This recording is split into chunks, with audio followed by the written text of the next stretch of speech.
Saudara, untuk meminimalkan penelusuran virus corona, Majelis Ulama Indonesia mengeluarkan fatwa tentang penggantian salat Jumat dengan salat zuhur di zona merah yang ditetapkan pemerintah.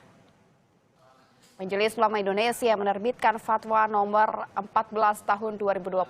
Fatwa ini juga menguraikan jika umat muslim yang sehat berada di kawasan yang berpotensi penularan virus corona tinggi atau zona merah dianjurkan untuk tidak salat di masjid atau di tempat berjamaah dan bisa diganti dengan salat zuhur di tempat privat seperti rumah.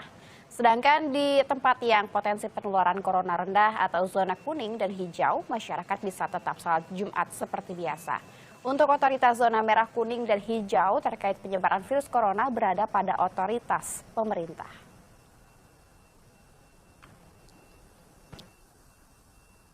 Yang pertama, dalam hal ia berada di suatu kawasan yang potensi penularannya tinggi atau sangat tinggi, berdasarkan apa? Berdasarkan ketetapan pihak yang berwenang, maka ia boleh meninggalkan sholat Jumu'ah dan menggantikannya dengan sholat zuhur, serta meninggalkan jamaah sholat rawatib, tidak taraweh di masjid, dan juga di tempat-tempat umum. Dia bisa menggantinya di tempat yang bersifat private, yang bersifat khusus.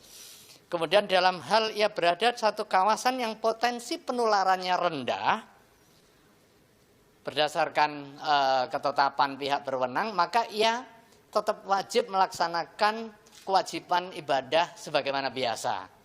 Jadi dia bisa sholat Jumat di satu kawasan yang memang potensi penularannya rendah atau memang tidak masuk di dalam zona merah, zona yang berada pada tingkat penularan yang sangat tinggi dan apalagi tidak terkendali, maka pemerintah bisa menjadikan fatwa ini sebagai panduan untuk meniadakan sholat Jumat.